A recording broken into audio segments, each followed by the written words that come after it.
Okay, so now we will see next 5 question, and that is from question number 56, 57, 58, 59 and 60,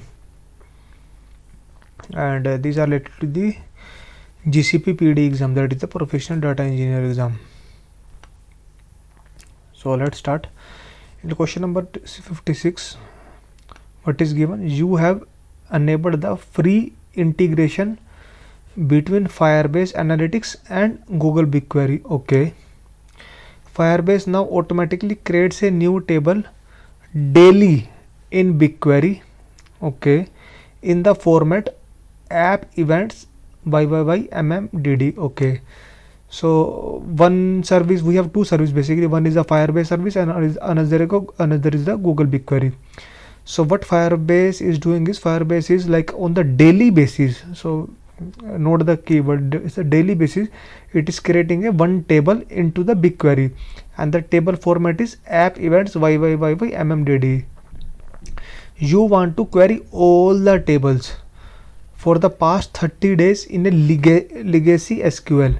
So what should you do? Okay, so in the BigQuery, basically like there are two kind of SQL. One is the legacy SQL and another is the standard SQL. So we need the query in the legacy SQL. Okay, and also we need to perform query on the past 30 days.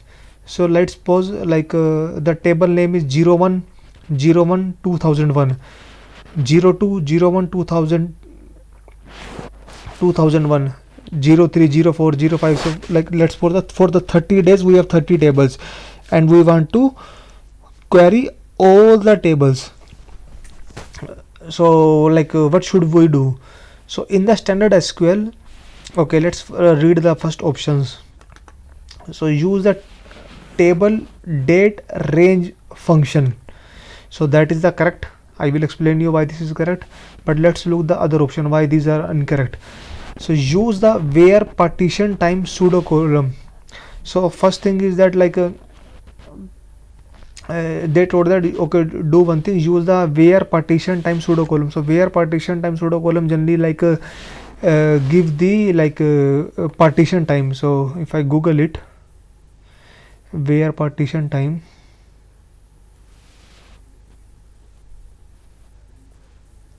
so how to choose the latest partition in the BigQuery table. So this is just to like to select the like latest partition, but our purpose is to query all the tables, right? Now other option B is wrong. So other option is use where clause date between this. So when we use the where clause, so we generally use the where clause on some columns, right? So this is not a column, this is the table's name. So this is also wrong. Use select if date is this. So this is also wrong. So only one option left, that is the date range function. So if we look at the date range function, so this is the table date range function. So what it basically do is, it will take the prefix, it will take the timestamp 1, it will take the timestamp 2. So it will query daily table that overlap within the time range. So basically like there are timestamp. So let me show you one example. So if we like want the 30 days table, so what we will do is, this is the legacy SQL and we want the legacy SQL. Select star or whatever the columns name we want from, instead of the table name we will first mention the table name, but like we know like the table name is appended with the right some mmdd, right? And we can't mention all the 30 tables in the from clause. So what we will do, we will use a table date range function, and we will mention the range of the tables, that is the timestamp, that is from this time to this timestamp. So it automatically pick like this table my data dot people 201402526227. So it automatically pick 3 tables. So similarly we will write app events from app events, and in bracket we will give the year and month and the 01 to 30. So we will use table date range function. And if it is given the legacy SQL instead of the standard SQL, So if we give in the standard SQL, so in the standard SQL we generally use the table suffix. So let me show you. This is the legacy SQL, and do we have the table suffix? No, table suffix is not mentioned here, but we use the table suffix keyword, or you can say function. So where table suffix is, and then we mention this value. Okay, so if we reveal the answer, it is A is correct. If you go to the discussion tab, so most of the people say A. Let's look at the, so in exam, let's always try to eliminate the options. So if we eliminate it, so we can easily eliminate like these three options. Now let's go see question number 57. Your company is currently setting up data pipelines for their campaign. Okay, so we have one company and they are setting some data pipeline. That's fine for all the Google Cloud PubSub streaming data. Okay, so we are using the streaming data and we are using the Cloud PubSub. Okay, one of the important business requirement is to able to periodically identify the inputs and their timings during the campaign. Okay, engineers have decided to use windowing and transforming in Google Cloud data flow for the purpose. Okay, however, when testing this feature, they find that the data flow jobs fail for all the streaming insert. What is the most likely cause? Okay, so we have one data pipeline, and in the pipeline we have the source is the like PubSub. So from the PubSub we are sending some messages that is which has that some timestamp inputs and other things. Okay, and what we like notice that and we have to insert, like if we are passing the data from PubSub to some data flow, so definitely we have to store the data somewhere, right? So what we do is like everything is failing. Like when we like start testing this feature, what we notice is the job fail for all the streaming inserts. So whatever the data we are inserting, the job is failing, right? So read the keyword, it is failing for all the streaming insert, right? Okay, what is the most likely cause? So first thing is they have not assigned the timestamp which caused the job to fail. No, this is not the right option, right? So they told us they have not assigned the timestamp, that's why the job is failing. If we not assign the timestamp, this is not the reason to the job get failed. They have not set the triggers to accommodate the data coming in late which caused the job fail. So they mentioned they have not set the trigger to accommodate the data which is coming late. Alright, so if we have not set the trigger to accommodate the data which is coming late, then only problem with the those data which is coming late, but not with the all the data. But here it is mentioned it is failing for all the data. So option B is also wrong. In option number C, they have not applied a global windowing function which caused the job in fail when the pipeline is created. Okay, whenever we create the pipeline, so by default a global window function is created, or you can say applied. So global window function means, so there is only a single window, and within that window all the data will be came. So this is not the correct answer, because this is the default option and they have mentioned that we have not applied. We don't need to apply it because this is the default behavior. Right. Fourth option is that they have not applied a non-global windowing function which cause the job to fail when the pipeline is created. So non-global window function means that is we have to create some partitions of the window. So in the first partition this data will come, then in the next partition from next timestamp will come. So they have not applied a non-global partition window. So this is the correct answer. So if we look at the, okay, this is done. Let me close this.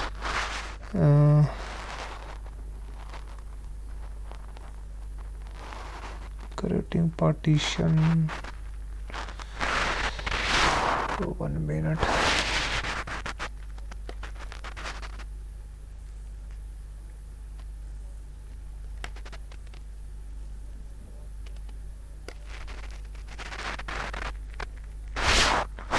I have found somewhere this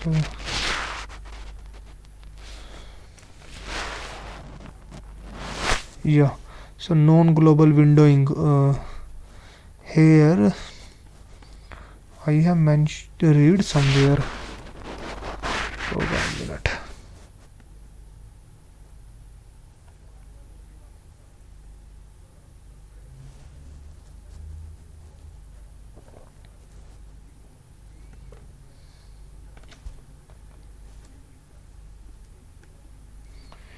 So this is not the default behavior, right? For the non-global windowing function is not the default behavior. So but windowing function is the default behavior.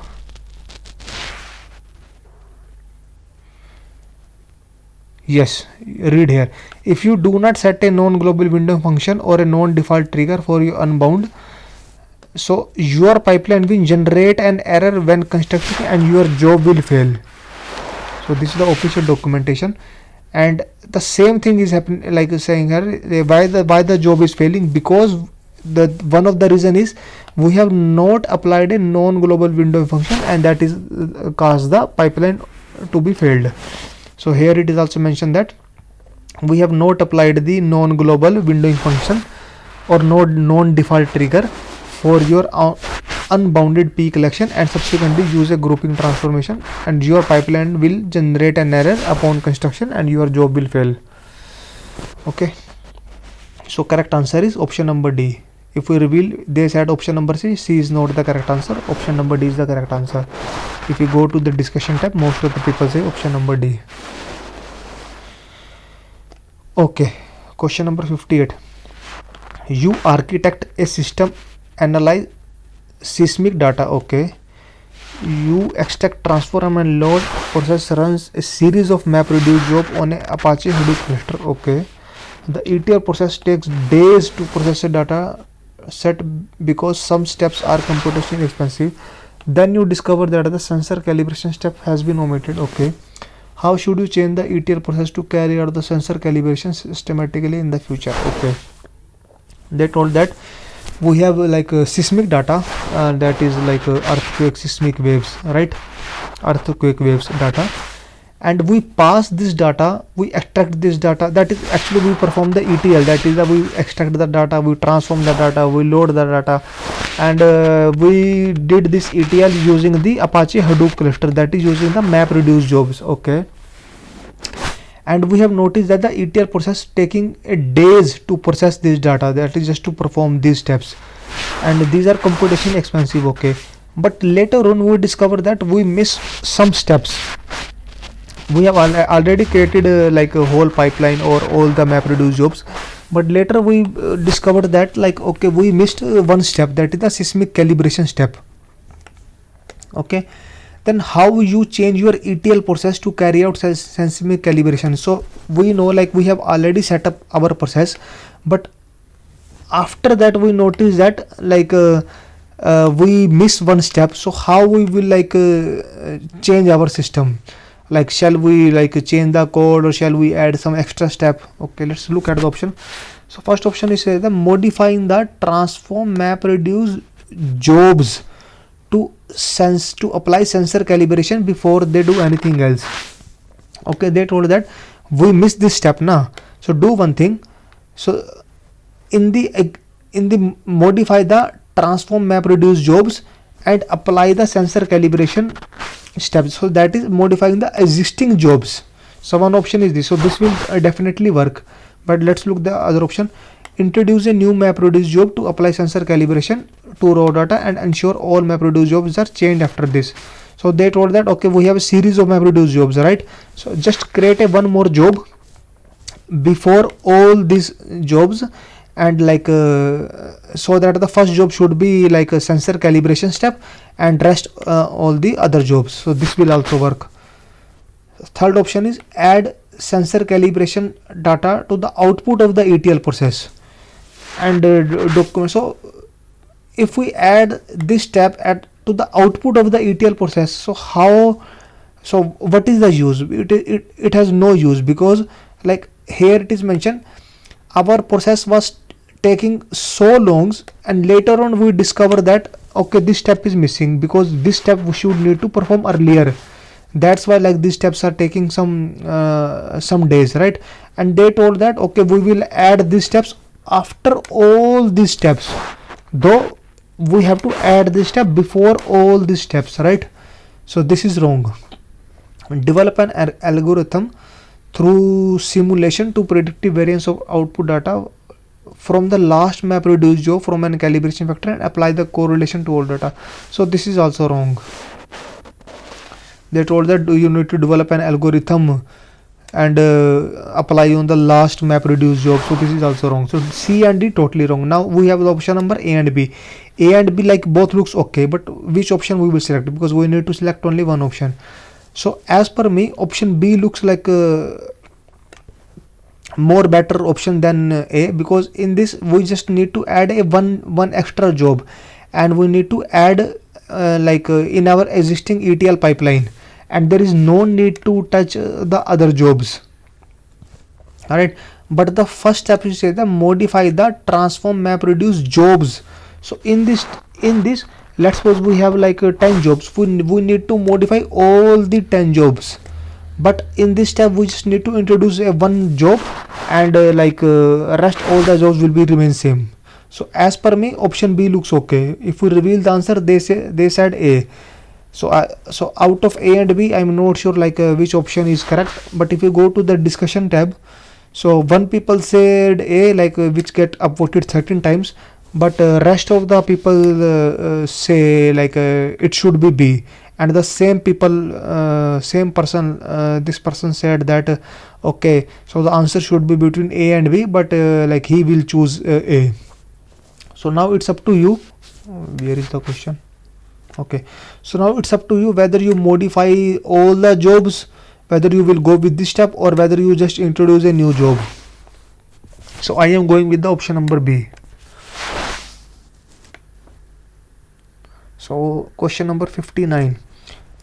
An online retailer has built their current application in Google App Engine. Okay, a new initiative at the company mandate that they extend their application to allow their customer to transact directly via the application. Okay, they need to manage their shopping transaction and analyze combined data from multiple data set across a business intelligence tool. Okay, they want to use a single database. Okay, so basically they have given some their scenario, and we want to tell which database they will use. So let's try to find the keywords.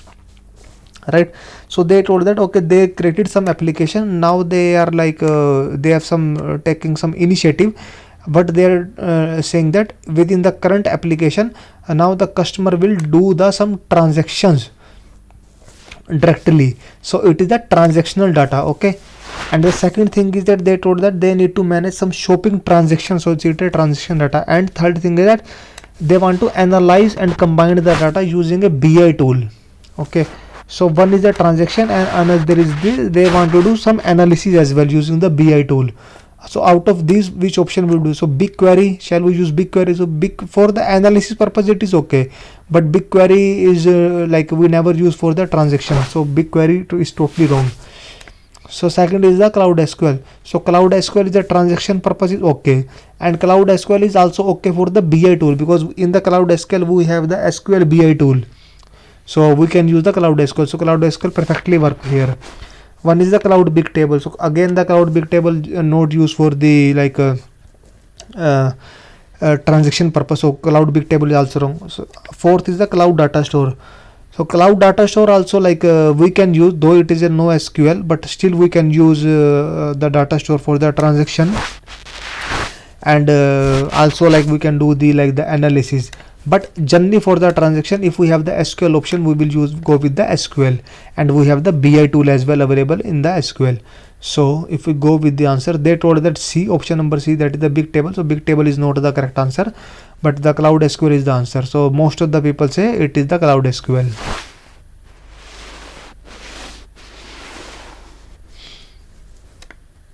So last question. You launched a new gaming app almost 3 years ago. Okay, you have been uploading log files from the previous day to a Google BigQuery table with the table name this. Okay, you have been using table wildcard function to generate daily and monthly report for all the time ranges. Okay, Recently you discovered that some of the queries take long and exceeding the limit of 1000 tables and failing. How you will resolve the issue? Okay, they told that okay, there is a one gaming app which we created 3 years ago, and the gaming app is like uploading a log files of the previous day into the Google BigQuery. Okay, so we are uploading a log file, and if we are loading into the BigQuery, so we are uploading in a one table, and we are, it's like daily uploading a table in a separate table, so with the form logs underscore, and this is the date. So today file will be the date 01/01/01/2000, let's suppose. The next file will be 02 in a different table, right? So all the table will be different, so we have multiple tables. Now when we like run some query, so we will use the wildcard card functions, right? It's okay, but we notice that like the query is taking a very long, right, and exceeding the limit of 1000 tables and failing. So might like, I'm not sure, I think there is a limit that is it will like only like access 1000 tables in a single run with the wildcard character, because wildcard character says any number of table, but I think we have the limit of 1000 tables. So but it is like, but the main thing is the query is failing. So how you will resolve this? First thing is that convert all daily log tables into the date partition tables. Okay, convert sharded tables into a single partition table. Okay, enable query caching, so you can cache data from previous months. No, this is wrong,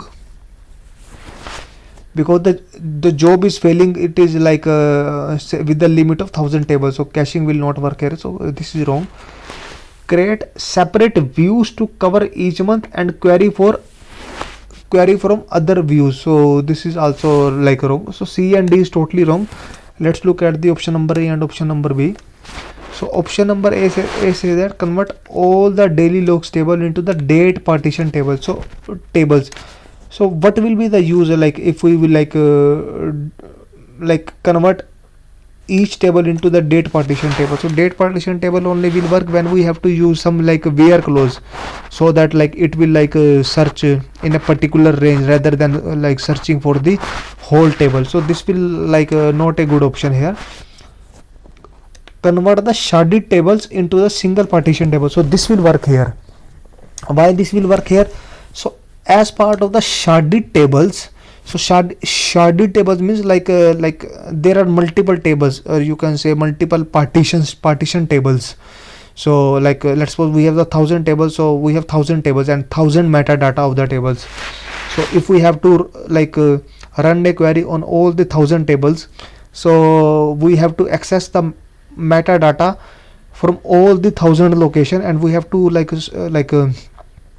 run the query on all the 1000 tables. So we can convert sharded tables into a single partition table. So if we convert sharded tables into a single table, when we run a query, then the query will only access a single table, a single partition table, and then that query will run faster. So option number B is okay. If we reveal the answer, they said A is not the correct answer, but option B is okay. So option B is okay. If I show you, so here, so it is mentioned here, partition tables perform better than the table sharded by data. So here it is also saying that we need to convert, the query is taking long time. So the solution will be convert the sharded tables into a single partition table, and same is mentioned here in the Stack Overflow, that convert the partition table perform better. So you, when you create a table name, BigQuery must maintain a copy of the schema and the metadata for each table. So when date name tables are used, BigQuery might be required very permission for each query table. So that's why they like there is an overhead, and that impacts the query performance. So it is always recommended and as a best practice to use the partition tables instead of the date sharded tables. So that's why option B is correct. So yeah, that's all. We have covered the 5 questions.